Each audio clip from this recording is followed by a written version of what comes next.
Good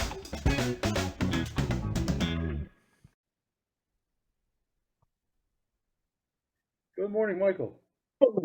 Good morning. How are you? Good. So here's a dilemma today. We usually compare our coffee mugs to the shirt and stuff. So Today, I have there's no comparison. I have a choice of doing the cross-country mortgage mug, or They're once again a sponsor. there's a no Hissy fits zone cup. Look at that, huh?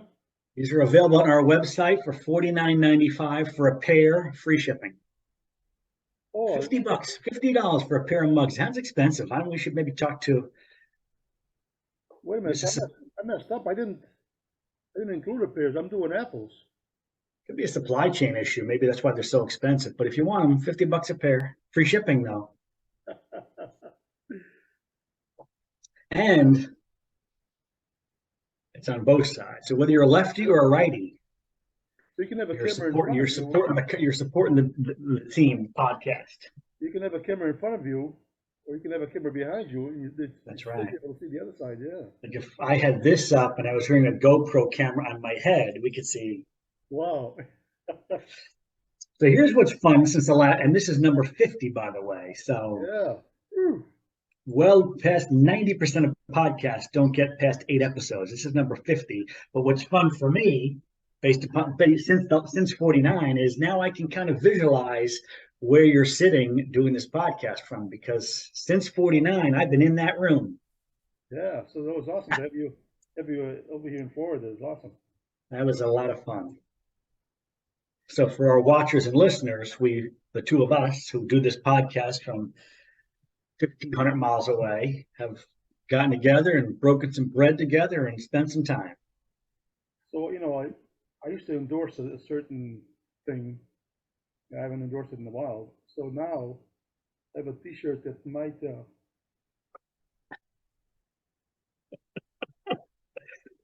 do you think? Is this like the satanic rock bands who use the upside down cross as part of their theme? Is that what's going on here?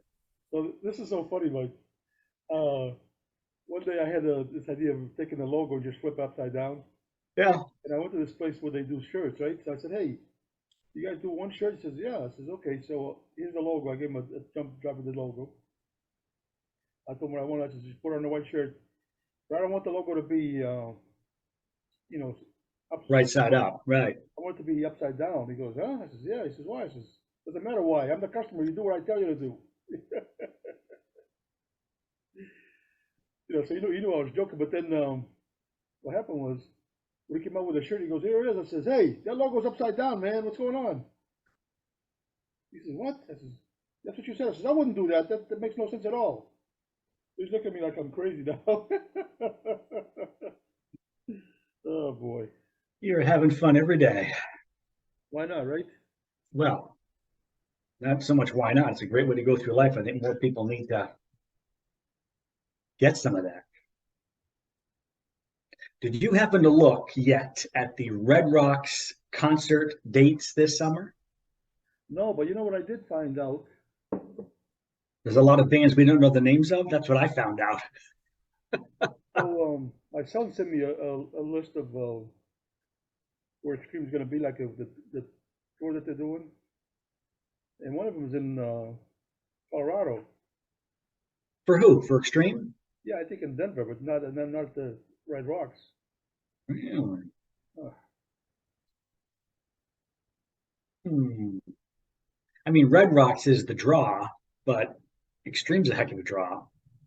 So as since 49, a couple things have happened in Extreme's world, and thankfully our world. So they got the new album coming out 1st of June, like June 9th, I think. But they released a second and third single. So now the first 3 off the album are available. And wow, am I loving these. But they also put together concert dates, at least for August. So Cross Country Mortgage and I are going on vacation first week in August. And the dates come up. They're playing Boston. They're playing Hampton Beach Casino Ballroom that whole first week. But the following Friday, the 11th, they're going to be playing in Hartford. So we got tickets to go to Hartford to see them at the Webster Theater, which I'm really looking forward to. How much does it cost you to fly from Boston to Harvard? I mean, to So, and I don't know the venue in Boston, but I would have seen him at the Hampton Beach Casino Ballroom. I think I've seen him 2 or 3 times up there. But Hartford's actually, you know what? Hartford is probably closer to drive to than Hampton Beach Casino Ballroom. That's about an hour, 15 hour, 20. Hartford's an hour. And so I'm going to go to, I always like going to new places. That'll be fun. So we're going to see him on Friday the 11th, but they don't have any dates down towards South yet, do they? Nothing in your area. no. If they were down here, I was going to see if they want to do a couple of songs on the podcast, live. Oh, that'd be nice. You got space right in your area. Of course, I'm closer to them, so they could set up right here in the kitchen, and I could just do one of these, like, okay, there we go. Here's all the guys, and take it away. I wonder if they take requests. I watched the video this morning, and right now I can't think of her name. This girl is 8 years old. And she plays the bass like you wouldn't believe. At 8, where'd you find the video? Well, what happened is that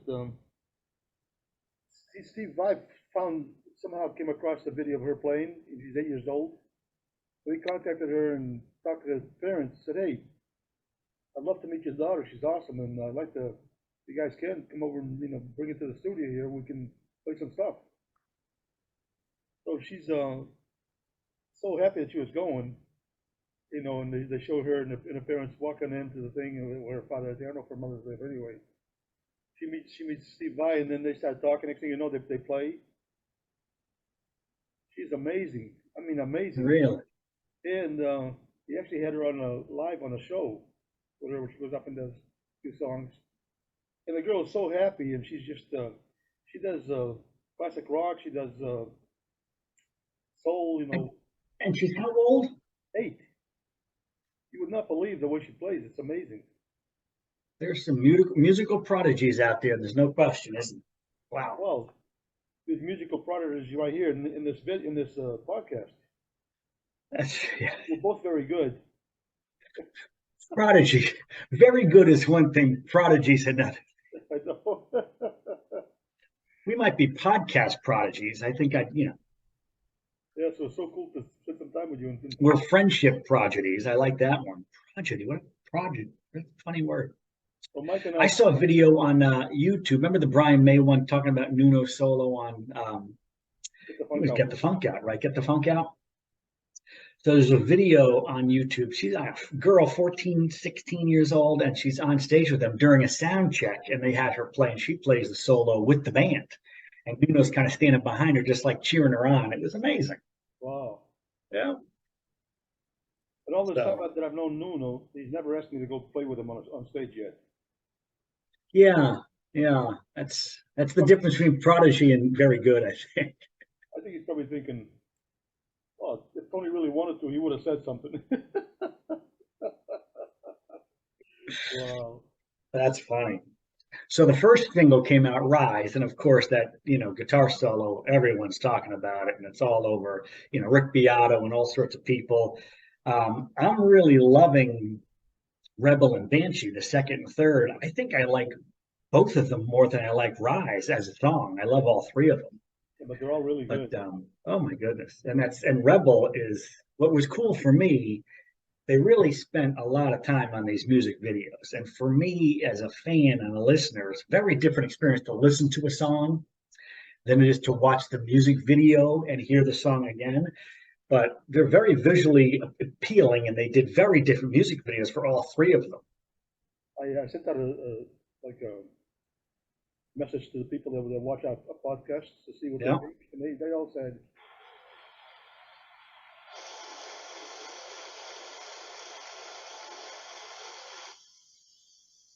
Did you hear that or not? That's not translating too well in Massachusetts, to be honest with you.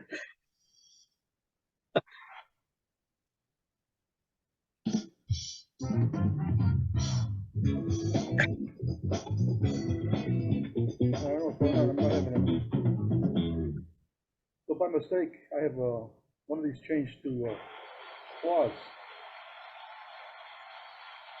Does it sound like applause to you or no?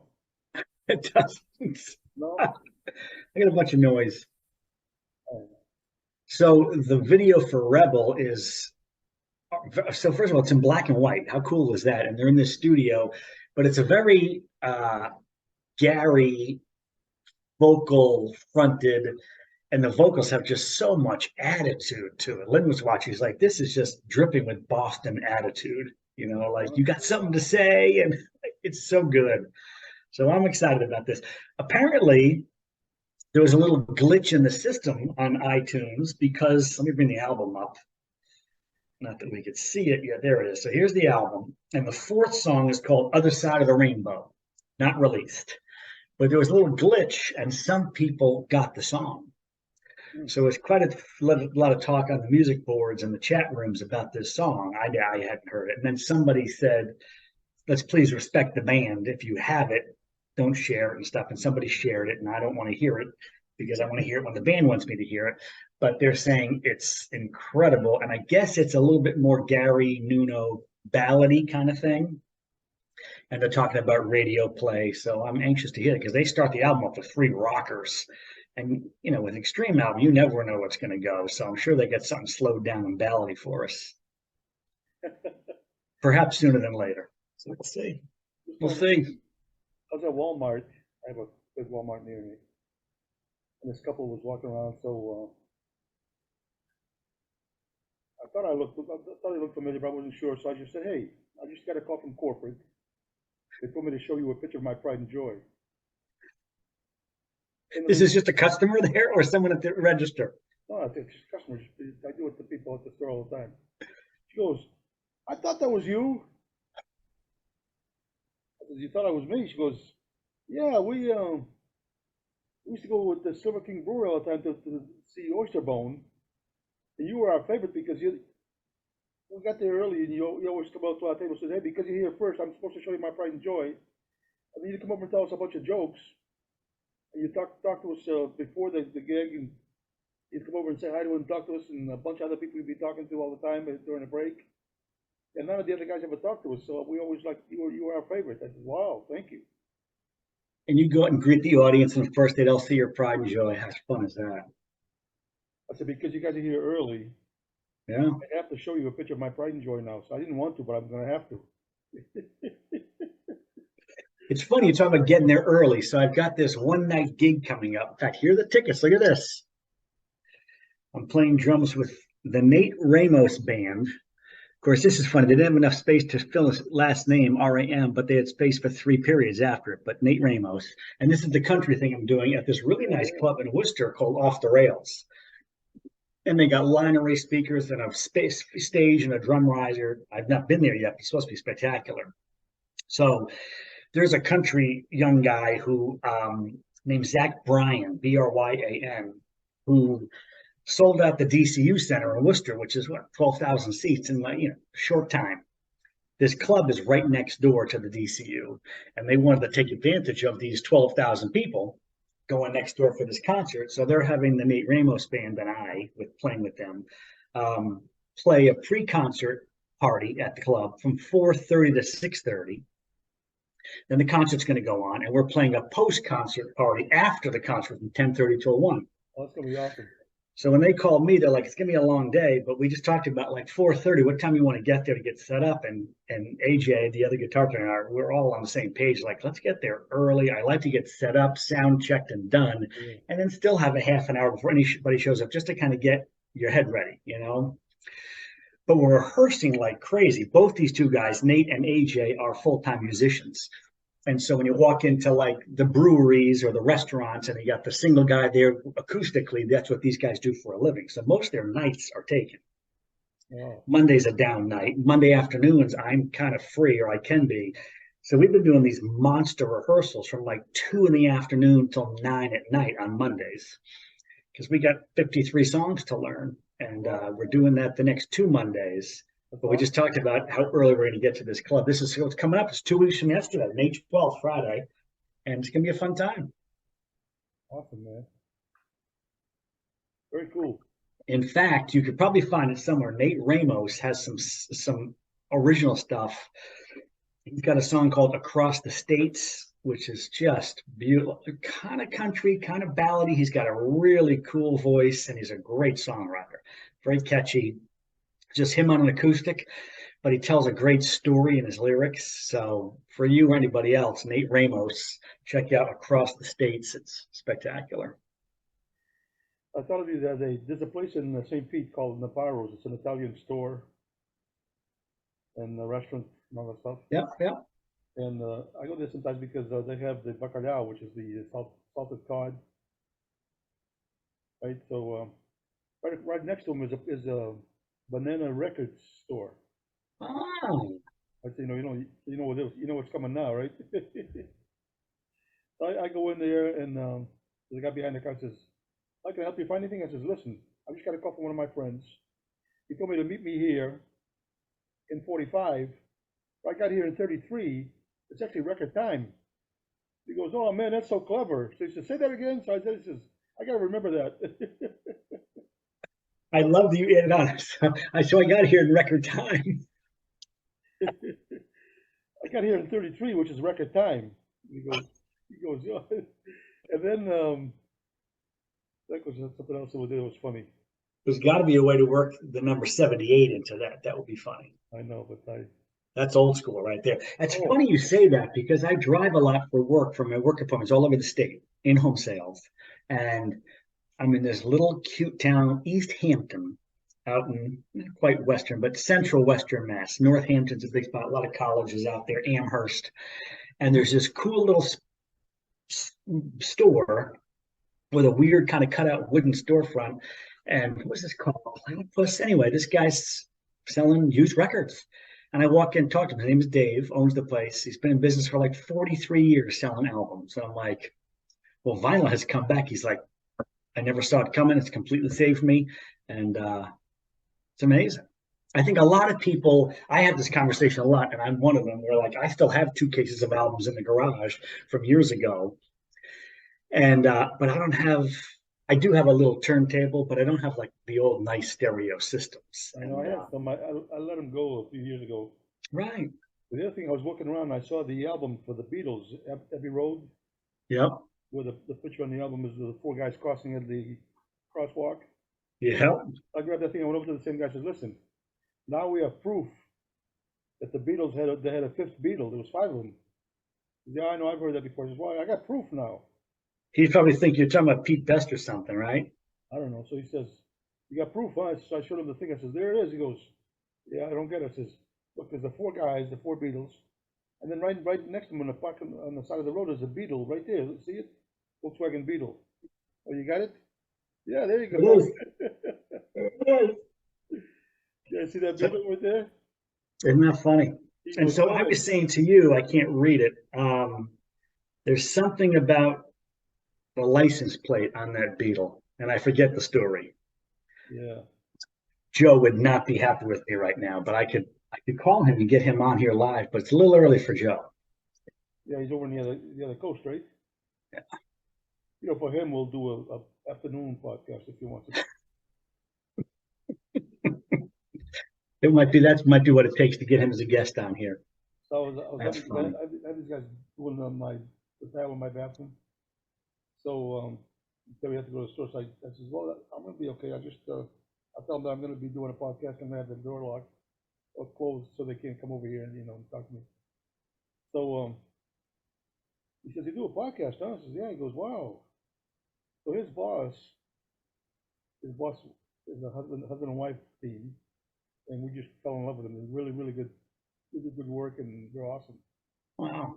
And he says, "Man, every time we come over and talk to you, you always have something funny." I says, "Yeah." He goes, "You always do some comedy." He says, "Yeah, go to TonyCabralComedy.com. You'll see some of it on YouTube." He goes, "What?" He was over here yesterday just for a few minutes. He goes, "Tony, a minute I watched this thing. You're really funny." I says, "No shit, buddy." That's why they call me a comedian. Prodigy.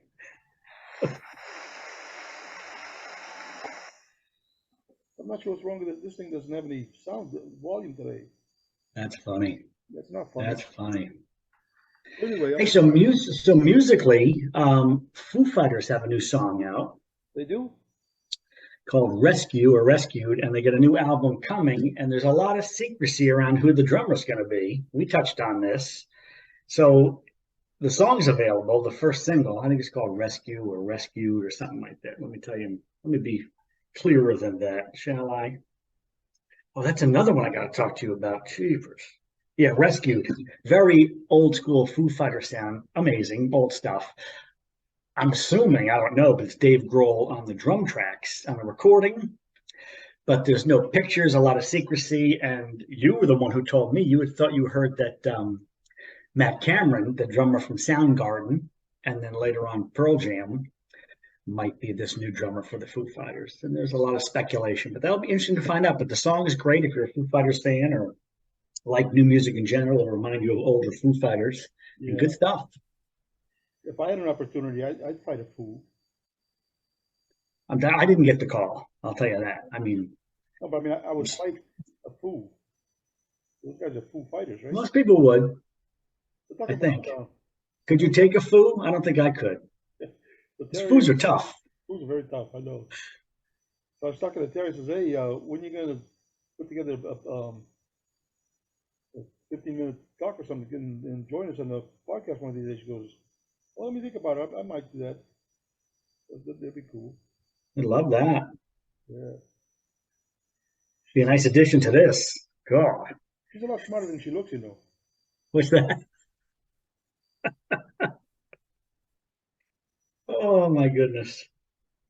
Wow. You've been following playoff hockey at all? I honestly haven't, but I know this. The Bruins, our Boston Bruins, had the greatest season in terms of win-loss ratio in NHL history. And now they're in their first round of the playoffs. So undoubtedly, the Stanley Cup trophy is the hardest trophy to win in all of sports. Yeah. Most grueling, most games to get there. So they're in the first round against your Florida Panthers, and they just pushed this to a game 7. Not yours. The Panthers aren't mine, no. The Lightning is mine.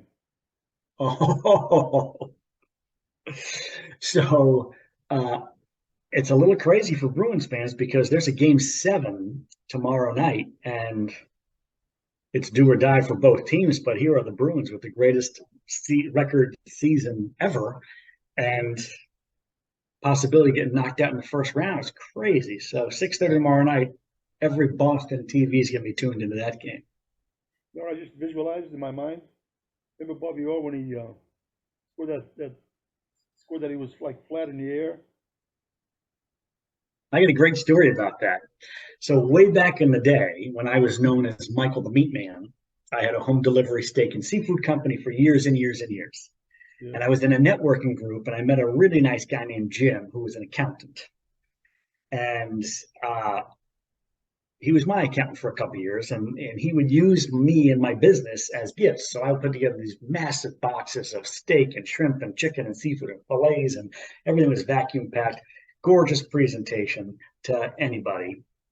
And he knew Bobby.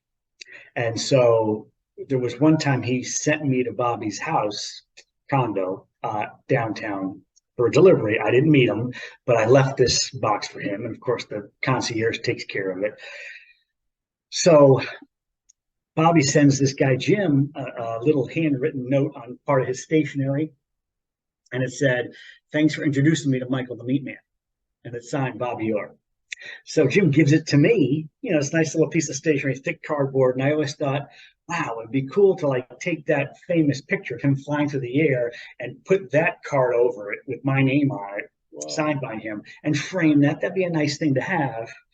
And this is 20 years ago. I have no idea where that card is signed by him saying, "Thanks for introducing me to Michael the Meat Man." But if I ever find it, I will do that, because that's a famous picture that, flying through the air. Oh, that's awesome, yeah. That's why I just visualized it. But when we were working for Anchors Away, we're doing the gourmet foods out of the back of a truck. We'd go there and get the stuff. Then we'd go into neighborhoods and knock on doors when people weren't home and waiting for them to come back from work, So anyway, one day I left there, I was leaving, and there was like a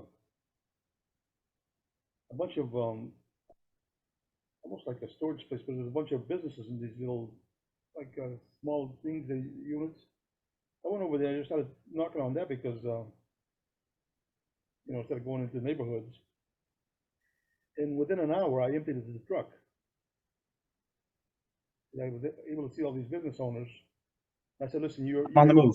Keep going. your accountant will think that this is the best way to go because you can either pay for Anchors Away or what was the other thing that they had?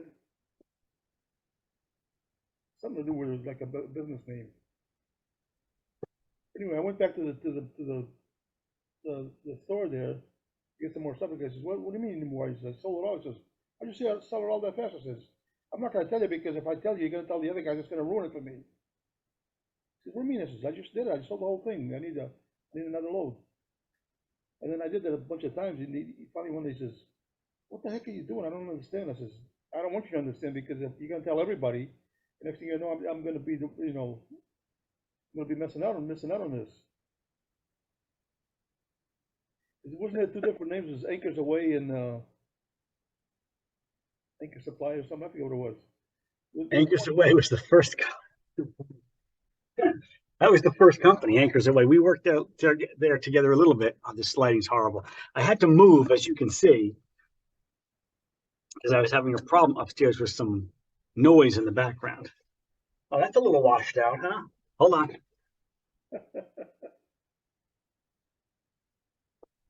That's not too bad. Good, yeah, wow. So I had to run downstairs to the music studio. I've never done my podcast. Look at the nice set of drums right back there. I like that. That's Let me nice. sit over here. You know what? I bet if we did the podcast like this, with the viewership we have, Oh, Dave Grohl would have somehow seen this, seen the drums, and I might have gotten the call. yeah. Yeah. Yeah, sure you would have. You talk about Brian May when he was talking about Nuno's lead on Get the Funk Out. Yeah. He Oh, was, he was explaining. He says, "Now what he's doing over here is crazy. And you think that'd be enough? But no, now he goes into this, right? He starts listening. He says, now if you're a guitar player, and you don't have tears in your eyes right now. I don't know what's going on with life, Because he said Nuno's so amazing that he says I can never learn how to play that stuff that he's playing with a month of Sundays. yeah. Yeah. And I noticed on that when he was talking about it, he was like air guitaring every note, Nuno, like he knows that solo. Yeah, Spectacular. yeah. Amazing. Mm, Very cool. kind of nice down here. I should do the podcast from here more often. You know what? You do that next time. And next time I do it, I'll probably do it outside so the neighbors can see what I'm doing because they don't know what I'm doing. They're not watching. That would add to our viewership. Oh yeah. Oh, sure. I'm not sure we can handle anymore. I think the Zoom it supports what, 2,500 viewers, and then we got to bump to the next level. So we're probably getting close. I don't know if did you watch any of those things that Tony Robbins does where he does Zoom meetings? During the pandemic, he couldn't really do those big things they used to do. Right. I did. Lynn was just on one recently. It was on for a while, and Matthew McConaughey did like 4 hours of it. He's kind of going that direction. So this is very interesting. He wanted to do a Zoom meetings, but he wanted to do it longer than the normal whatever thing is, and get more viewers. So they said, well, that's not not possible. There's only so many we can handle. So he went out and invested some money on a way that they could handle more. So then he would have it'd be this room, there'd be all these big screens, these TV screens, and there was all people that were watching at their home, and Wow. we had like thousands of people watching it. And then some people would just, like I was doing the free part of it, but some people would pay to have the ability to talk to him on the thing. So Oh, right. you're looking at all these screens with the people, that were in it, and he would ask a question or something, somebody would, so somehow he was able to talk, speak with him. That's cool. Amazing. So you're suggesting that we invest a lot of money so that we could see all of our viewers as we're doing this live?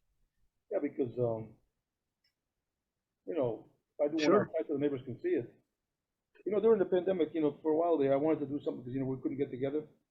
One day I took my amplifier outside to my driveway, my guitar and stuff, and I I called all the neighbors and listen, I know we can't get together, but if you guys come outside and bring a chair and sit on your driveway, I'm gonna be playing some music. You guys can, can sit in your driveway. It's only I six love it. little thing.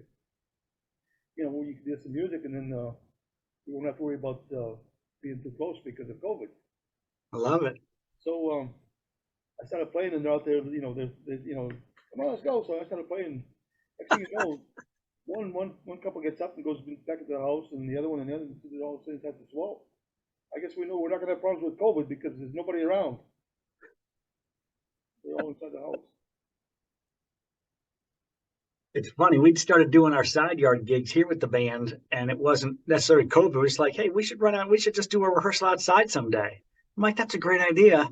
I think I've talked about this before, but a three-piece band. We go right up the bulkhead stairs. We could set up on I got a brick patio, the side yard way off the street that you've seen. And we're talking about just to rehearse outside some afternoon instead of down in the basement. I go, great, let's do it. And it literally took me 15 minutes to realize, like, hey, we should invite some people over for that. And that evolved into what we call our side yard gigs with VIP seating, thanks to you. And we've had 25, 30 people out there. And at that point, we have a bunch of, beer in one of those big old pails with ice. And we light the grill, and people bring lawn chairs and music and barbecue. It's fun. So that was awesome. First band I did, I started here down here was tonal. What was it called? The band. I remember tonal. That was a great name. I forget it. So anyway, so we'd rehearse over here in my garage, where I'm sitting right now. And one day we're here playing some songs, and then all of a sudden, we stop the song, and there's somebody outside in my garage, and they're clapping and stuff. What the heck's going on? So I went out there, and three of my neighbors were actually listening. They're outside, and they came over to listen to it, and they're sitting outside my garage listening to us play. I said, "Wow." I said, "Hey, what's going on?" I said, "What's going on is right now you're trespassing. That's what's going on." That's awesome. By the way, In fact, we were talking about doing a side yard gig this Memorial Day weekend. We're a month away. We'll see what happens. If it's, could be 40 degrees, could be 70, but we're hoping for a, Sunday afternoon and long weekend and live music. And as you know, the yard, so cars go by and they stop and like, what's going on? And yeah, pretty fun. every time I watch a podcast of something, they always say, make sure that you click and like and subscribe. Click the like button and subscribe. So I don't know. I think we reached the limit. Once that goes over 2,500 likes and subscribes, I don't think we can have any more. Unless we get the next platform and invest the Tony Robbins money. So my laptop made it downstairs to this new era. It can hear everything, but my mug didn't. But you know what? Zoom's going to cut us off here shortly anyway. They love us. They love us because we don't take up too much of their time. I was going to say, we built Zoom. They should be thankful. We don't take up very much of their time. Oh, my goodness. They like us for the applause. I don't know why that's so low. I don't get it. Oh, I do like the applause. Oh, you know what I can do? Check this out. Atmosphere on this thing. A little atmosphere here. We got Look at that. We got the Christmas lights in the studio. Well, that's kind of nice. Look at that. You got the drums, you got the lights. I'm framed in the lights. We've got songs here that we're writing that are in. I'm going to do one more anti. You'll recognize that. Hit with a plan. One more anti-Oyster Bone promotion. Yeah. Just don't turn the cross-country mortgage mug upside down, because then you spill your coffee. So one of my buddies, when I worked at that company where I started the whole thing with Oyster Bone. Yep. One of the guys over there is really, really cool guy. His name is Tom. And one day he was complaining about one of the guys that used to work over there, and they were good friends, but he doesn't contact me anymore. Because you have to understand there's two things. there's work buddies and there's buddies. Yep. So sometimes when you think you have friends that work, if you leave the job or they leave the job, they're not your friends anymore. Right. So there's just a work friend, right? I said, but you and I, Tom, we're gonna be friends for life, no matter whether we work here or not. He looked at me like I was crazy. I said, no, I'm serious. We're friends for life, so don't worry about it. If you leave or if I leave, we're still gonna be friends. So I've been out of there for, I don't know, years, and he's not there anymore either. And we're still friends. We go for coffee, Nice. Yeah. People, as you say, people come in and out of your lives, and some of them stick long term, like us. Yeah. And some, are there for a while, like a season, and then off, and no problem. Just interesting.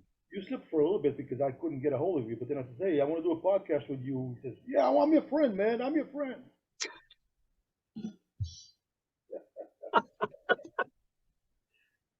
If you can make me famous, I'll be your friend. Wow. Oh, that's funny. Well, it's good to see you last week in Florida, hang out a little bit. That was awesome. It was awesome, yeah. So You don't do enough of that. You sent me a link for a thing for Tuesday, but I was doing the improve group. Oh, the improve group. Hey, we're all about personal development. Improve group is a good thing. Good thing, yeah. Oh, that's funny. That's funny. I told a lot of people that story that I was explaining to my son. I might as well say it again because I brought it up. But my son that lives in Norway, that I was joined an improv group, right? But the autocorrect, because we're talking about Messenger, changes from improv to improve. Improv to improve. So that's when I said, oh shoot, it's supposed to be improve. I mean improv, not improve. He goes, Dad, you should hit the improve group because he gets better quicker that way. If he had said, hey, I'm glad you're in an improve group. I always thought you were capable of more. You get the message back from him saying, I'm glad you joined an improve group. I've always thought you were capable of more. So I'm glad you're finally trying to do something about it. I'm complaining because I have a new phone. And my other phone, I had set up the notification. So if somebody was sending me a text, it'd be like a knock. I knew it was yeah. If somebody sent me a messenger, it's a different sound, so I knew which one it was. But now, if I miss a call or if I have a message or if I have a messenger, the same note, same tone.